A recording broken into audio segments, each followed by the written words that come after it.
नम्रता याद है आपको? वही शुक्ला अंकल की बेटी, डिबेटिंग की चैंपियन, मेरी पड़ोसन जो दिवाली में पटाखे जलाने में जरा भी नहीं घबराती थी।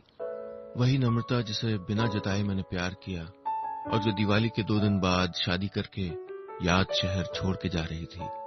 वही नम्रता जिसने मेरे साथ अपने घर में 7वां फेरा लिया था। मैं फिर उसी नम्रता के शहर, अपने शहर, याद शहर में था। माँ ने खूब खातिर की, घी में सने पराठे, चीनी घुली लस्सी, ढेरों मिठाइयाँ। माँ ने तो जैसे मुझे मोटा करने के कंपटीशन में हिस्सा ले लिया था। दुनिया भर की बातें हो रही थी। माँ पापा महीनों की खबर झट से सुन लेना चाहते थे, और क्यों ना हो, मैं उनका नॉन रेजिडेंट बेटा जो बन गया था। बस एक बात थी जिसे अब तक कोई नहीं कर रहा था, जो मैं जानना चाह रहा था, और नहीं भी। नम्रता के बारे में, उसकी शादी के बारे में, उसके हस्बैंड के बारे में। कैसी होगी वो? मुझे याद करती होगी वो? मैंने आखिरकार माँ से पूछ ही लिया, नम्रता कैसी है? माँ ने कहा, खाना अभी खाओगे कि बाद में? ये चुप्पी बड़ी अजीब थी। वही नम्रता जिसके बारे में बात करते माँ थकती नहीं थी, उसके बारे में आज बात करने को तैयार नहीं थी। ऐसा क्या हो गया था? अब मेरे लिए वो याद शहर जिसमें मैं बड़ा हुआ, जहां गलियों में क्रिकेट खेला और गुलेल से शीशे तोड़े, जहां शाम को चाट वाले के ठेले का इंतजार किया, जहां आंगन में पढ़ाई की, लड़ाई की, वो याद शहर तकलीफ का शहर बन के रह गया था। बिछड़ के, मिल के, फिर बिछड़ने का शहर। प्यार छुपाने, प्यार जताने, और फिर भी कुछ न कह पाने का शहर। मैंने कहा, मैं नम्रता के घर जा रहा हूं। कमरे में चुप्पी छा गई। मम्मी ने कहा, कहां जाओगे बेटा? पता नहीं वो लोग होंगे भी कि नहीं। मैं उन्हें अनसुनी करता हुआ नम्रता के दरवाजे पहुंच गया। शुक्ला अंकल ने दरवाजा खोला, और अगले पल में क्या हुआ मुझे कुछ समझ ही नहीं आया। उन्होंने चिल्ला के मुझसे कहा, निकल जाओ यहां से, तुमने हमारी जिंदगी बर्बाद कर दी है। निकल जाओ घर से। शुक्ला अंकल मुझे घर से निकल जाने को कह रहे थे। वही शुक्ला अंकल जो बचपन में मेरे लिए घोड़ा बनते थे, मेरे साथ कैरम खेलते थे और ट्रिगोनोमेट्री के कठिन सवाल सॉल्व करना सिखाते थे। वही शुक्ला अंकल मुझे घर से निकल जाने के लिए कह रहे थे। मुझे समझ ही नहीं आया कि ये हुआ क्या। वो इतने गुस्से में थे कि शायद उनका ब्लड प्रेशर बढ़ गया था। सहारा लेके दरवाजे के पास एक कुर्सी पे बैठ गए। मैं आगे बढ़ा, अपना हाथ उनके कंधे पे रखा। मैंने कहा, अंकल आप ठीक हैं? उन्होंने मेरा हाथ झटक दिया। कुछ देर खामोश रहे, फिर बोले, तुमने मुझे बताया क्यों नहीं? मैंने कहा, क्या अंकल? बोले, यही कि तुम दोनों एक दूसरे से प्यार करते थे। मैं घबरा गया। उन्हें ये सब कैसे पता था?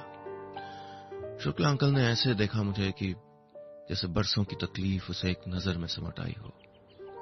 बोले, तुम्हें ये जान के खुशी होगी कि तुम्हारे वापस जाने के 1 दिन बाद, अपनी शादी के 1 दिन पहले, मेरी बेटी ने शादी से इनकार कर दिया। बस यूं ही, 1 सेकंड में। जैसे जैसे किसी का मूड बदल जाए कि चाय नहीं पीनी, जैसे कोई बोल दे कि नहीं मुझे बाजार नहीं जाना। बस 1 सेकंड में मेरी बेटी ने मुझे बाजार में लाके खड़ा कर दिया। क्या क्या सपने नहीं देखे थे हमने। सोचा था ऐसा करेंगे, वैसा करेंगे, ताकि किसी चीज की कमी न रह जाए। फिक्स डिपॉजिट तोड़े थे, पीएफ के अगेंस्ट लोन लिया था। उसकी मां ने अपनी शादी के गहने तुड़वा के अपनी बेटी के लिए जेवर बनवाए थे। उसी बेटी ने जिसने 1 मिनट में कह दिया कि वो शादी नहीं करना चाहती, क्योंकि वो एक झूठ नहीं जी सकती, क्योंकि वो तुमसे प्यार करती है और तुम उससे। मैं धक से सोफे पे बैठ गया। मेरे कारण नम्रता ने अपनी शादी तोड़ दी थी। इतना खुदगर्ज हो गया था मैं। मैंने कहा, अंकल तो फिर वो तुम्हारे पास क्यों नहीं आई? यही पूछना चाहते हो ना? क्योंकि मैंने उसे अपने सर की कसम दी थी और कहा था कि अगर हम में से कोई भी उस आदमी से मिलेगा जिसने हमारी जिंदगी बर्बाद की, तो मेरा मरा मुंह देखेगा। वो घर छोड़ के चली गई। मेरी वो बच्ची जो कभी मुझे पूछे बिना बाजार एक दुपट्टा तक खरीदने नहीं जाती थी, उसको तुमने इतनी हिम्मत दे दी कि वो घर ही छोड़ के चली गई।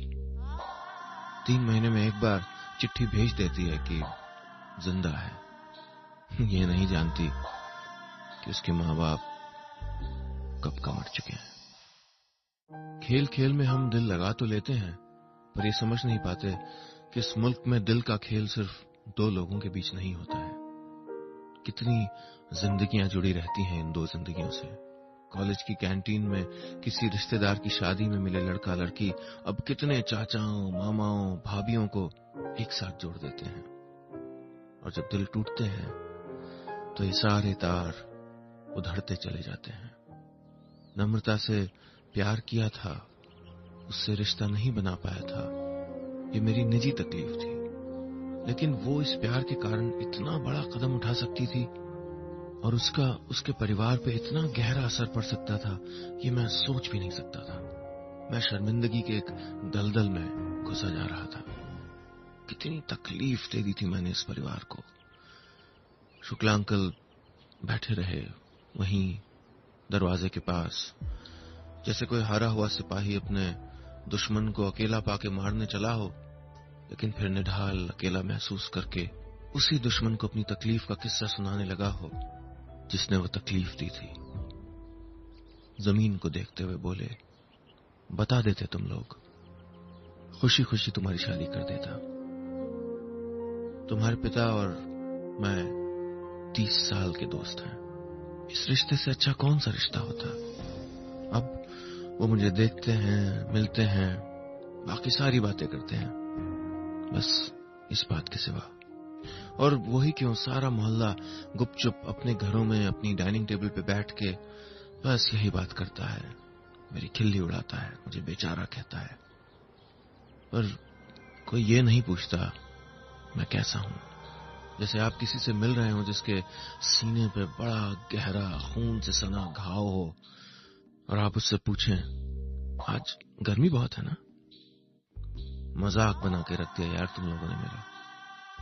मैं वहीं जमीन पे बैठ गया और कहा, अंकल मैं माफी चाहता हूं, मैं बेहद शर्मिंदा हूं। मैं सोच भी नहीं सकता था कि नम्रता ऐसी बेवकूफी करेगी। मैं तो सोच रहा था उसकी शादी हो गई होगी, वो अपने पति के साथ होगी, खुश होगी। उसकी खुशी के अलावा कुछ नहीं चाहा मैंने।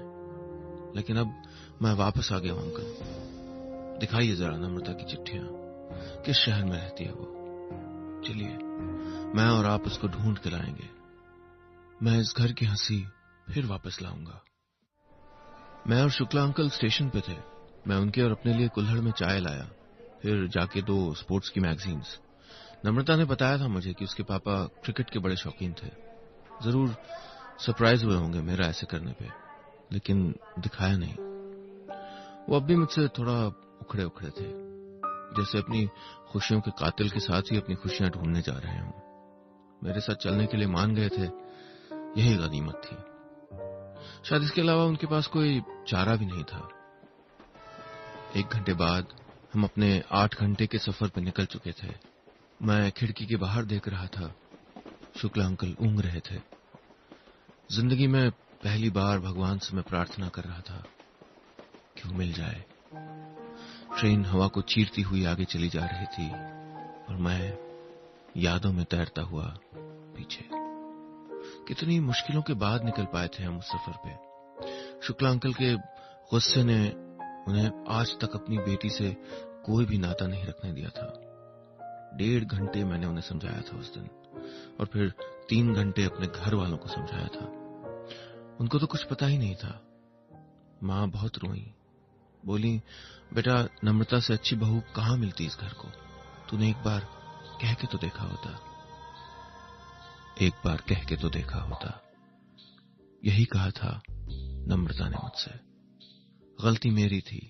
मैं भूल गया था कि लम्हा लम्हा जोड़ के बनती है जिंदगी, और इन लम्हों की कड़ी में अगर बस एक लम्हा न पिरोया जाए तो सारे लम्हे बिखर जाते हैं। नम्रता से प्यार करके भी प्यार न जताना शायद मेरी जिंदगी की सबसे बड़ी भूल थी। लेकिन वही माँ जो नम्रता को अपना ना बनाने पे अफसोस जता रही थी, वो ये भी कह रही थी कि बहुत देर हो चुकी है। जिसकी शादी टूट गई हो उसको अक्सर एक अलग निगाह से देखते हैं हम लोग, और जिसने अपनी शादी खुद तोड़ दी हो, घर छोड़ के चली गई हो, उसका चरित्र तो वो काली दीवार समझ लिया जाता है जिसपे लांछन की चौक से कुछ भी लिखा जा सकता है। गलती शायद मेरी ही थी।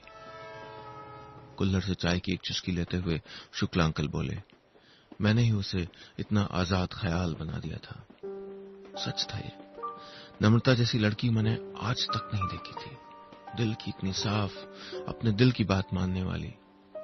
और उसी आजाद ख्याल लड़की को ढूंढने हम आज जा रहे थे।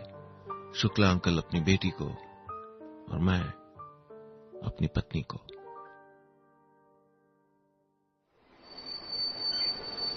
आठ घंटे बाद हम दूर उस शहर में उतरे जहां से नम्रता अपने पापा को चिट्ठियां भेजा करती थी। हमें नहीं पता था वो कहां है, बस इतना पता था कि वो किसी अखबार में काम करती है। मैंने रेलवे स्टेशन पे सारे अखबार खरीद लिए। अपनी अपनी अटैचियां बगल में रख के हम देर तक सारे पन्ने तलाशते रहे, और करीब 3 मिनट बाद नम्रता एक बार फिर मेरे सामने थी, अखबार के 9वें पन्ने से झांकती हुई। एगनी आर्ट कॉलम लिखती थी वो, लोगों की मुश्किलें दूर करती थी। हम भी एक मुश्किल लेके आए थे, उम्मीद थी उसे भी दूर कर देगी। आनन फानन हम अखबार के दफ्तर पहुंचे। पता चला कि वो घर जा चुकी थी। रिसेप्शनिस्ट से बड़ी मिन्नत की, शुक्ला अंकल की उम्र और अपने लंबे सफर की दुहाई दी, और आखिरकार 2 अनाड़ी लेकिन जिद्दी जासूसों की तरह हमने नम्रता का पता मालूम कर लिया। न रिक्शे वाले से मोलभाव किया, न पान वाले से रास्ता पूछा, न एक दूसरे से बात की। 1.25 घंटे बाद हम नम्रता के दरवाजे पे खड़े थे। मैंने देखा कि शुक्ला अंकल के हाथ कांप रहे थे। मैंने घंटी बजाई। नम्रता ने दरवाजा खोला। कुछ देर बिना कुछ कहे देखती रही, फिर पलट के अंदर चली गई।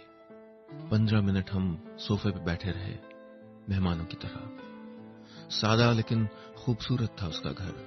सामने एक मेज पे अच्छे दिनों की नम्रता और उसके मम्मी पापा की एक फ्रेम्ड तस्वीर। अगर मैं पागल नहीं होता तो ऐसा ही हमारा घर होता। नम्रता कमरे से बाहर आई तो उसकी आंखें रोई हुई थीं। बोली, अगर आप दोनों मुझे वापस लेने आए हैं तो वापस चले जाइए। पापा, आपने मुझे दिमाग से नहीं दिल से सोचना सिखाया, हिम्मत दी, पर जब मैं उस हिम्मत की डोर आगे बढ़ के थामने चली तो आपने मुझे पीछे रोक लिया। और तुम, वो मेरी आंखों में देख के बोली, तुमने मुझे ढेर सारे सपने दिए और फिर एक दिन अचानक बिना कुछ कहे याद शहर छोड़ के चले गए। आप दोनों ने जिंदगी से समझौता कर लिया, लेकिन मैं खुद से समझौता नहीं कर सकती थी। अच्छा हुआ वक्त रहते जाग गई। उसी समय अंदर से एक छोटी सी लड़की बाहर आई और बोली, मम्मी चलो, मैं रेडी हूं। 4 जिंदगियां एक कमरे में खड़ी थी और रिश्ते रास्ते धुंधले से दिख रहे थे। कौन थी वो लड़की जो नम्रता को मां कह रही थी? कौन है ये बच्ची? यही सोच रहे होंगे ना आप दोनों। चौंकिए मत और अंदाजे मत लगाइए। ये मेरी बेटी है, शुभ्रा। इसके माँ बाप ने इसे शादी के पहले जन्म दिया और फिर किसी अनाथ आश्रम के सामने छोड़ दिया। इसे एक मां की जरूरत थी और मुझे जिंदगी की। इसने मुझे हिम्मत दी है, फिर से जीना सिखाया है। मैं और शुक्ला अंकल एक दूसरे को देखने लगे। समझ ही नहीं आया कि क्या कहें। शुक्ला अंकल की आंखों में आंसू आ गए। बोले, बेटी, मैं आज तक ये सोचता रहा कि तुमने मेरे साथ कितना अन्याय किया, पर असल में अन्याय तो मैंने किया है। तुम्हें वो हिम्मत ना दे सका कि तुम मुझे वक्त रहते बता पाती कि तुम इस लड़के से प्यार करती हो। और जब तुमने अपना रास्ता चुन लिया था, जब तुम्हें मेरी जरूरत थी, तब मैं वहां नहीं था। एक जिद के कारण मैंने अपनी बच्ची की ओर पलट के तक नहीं देखा। फिर मेज पे रखी फैमिली फोटो देख के शुक्ला अंकल बोले, लेकिन तुमने मुझसे मुंह नहीं मोड़ा। जिद्दी तुम भी हो, लेकिन जिद को प्यार के आड़े नहीं आने दिया। मुझे माफ कर देना बेटी, और अपनी जिद्दी बच्ची से गुजारिश कर रहा हूं कि मेरी भी एक जिद मान ले। इस बेवकूफ लड़के से शादी कर ले बेटा। तेरी तरह इसे भी बचपन से खिलाया है मैंने। ये गधा है जो इसने कभी तुझको अपने दिल की बात नहीं बताई, पर अगर ये ना होता तो आज हम और तुम सामने नहीं खड़े होते। मैंने कहा, नम्रता मुझे माफ कर दो, मन के साथ फेरे तो हम ले चुके हैं, अब अग्नि के साथ फेरे भी मेरे साथ पूरे कर लो। हम कुछ देर नम्रता की खामोशी पढ़ते रहे। फिर वो बेटी से बोली, शुभ्रा, ये है तुम्हारे नाना जी और ये तुम्हारे स्टूपिड पापा। बस इतनी सी थी आज की कहानी।